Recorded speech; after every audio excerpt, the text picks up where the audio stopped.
It shall be the duty of every citizen of India to uphold the sovereignty and integrity of India, to cherish the noble ideals that inspired our national struggle for freedom. ये मैं हूं। भारतीय संविधान के अनुच्छेद 51 अ में निहित हमारे मौलिक कर्तव्य बताते हैं। क्या आपको लगता है ये मौलिक कर्तव्य इतने भारी भड़कम शब्द केवल पहली क्लास से एनसीईआरटी किताबों के पहले पन्ने पर लिखने से ही हमें समझ आ जाएंगे? बिल्कुल नहीं।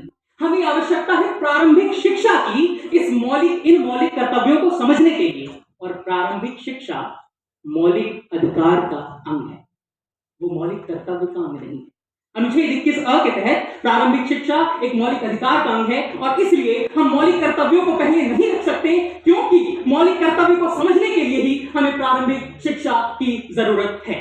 यहां किसी सभागार में खड़े होकर बड़ा आसान है कहना कि यदि मौलिक कर्तव्य हम पहले रख दें और मौलिक अधिकार बाद में कर दें तो ये समाज सुधर जाएगा, समाज कल्याण हो जाएगा। लेकिन महोदय, जरा हम देखें कि क्या यह कानूनी तौर पर वाजिब भी है या उसमें अंतः कानूनी ही विरोधाभास है। मैं आपको लिए चलता हूं भारतीय दंड संहिता के पाठ 4 के धारा 82 और 83 पर। धारा 82 कहती है कि 7 साल की उम्र तक का कोई बच्चा यदि कोई भी अपराध करे उसे अपराध की श्रेणी में नहीं रखा जाएगा। धारा 83 कहता है कि यदि 7 से 12 वर्ष का भी कोई बच्चा, उसको यदि पूरी समझ नहीं है, वो कोई कृत्य करता है, फिर चाहे वो मर्डर ही क्यों ना हो, उसको अपराध नहीं माना जाएगा।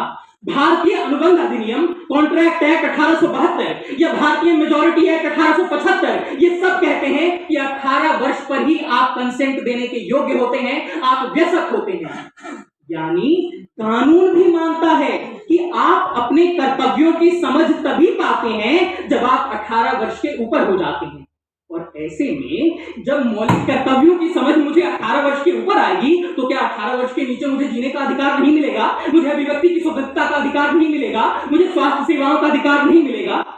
दूसरा विरोधाभास महोदय, जब हम पार्ट 3 में संविधान में मौलिक अधिकारों को देखते हैं तो 5 अधिकार अनुच्छेद 15, 16, 19, 29, 30 को छोड़कर बाकी सारे अधिकार, जितना मेरे लिए है उतना इंग्लैंड के किसी नागरिक के लिए भी है, उतना सूडान के किसी नागरिक के लिए भी है, वो भी भारत में आएगा, उसके लिए भी समानता का अधिकार है। लेकिन जब हम मौलिक कर्तव्यों को देखते हैं तो 51 अ शुरू ही होता है कि यह भारत के हर नागरिक का कर्तव्य है। यानी आप विदेशी लोगों के को मौलिक अधिकार नहीं देंगे क्योंकि उनके तो मौलिक कर्तव्य निर्धारित ही नहीं है। क्या ऐसा होगा? और यदि ऐसा होगा, यदि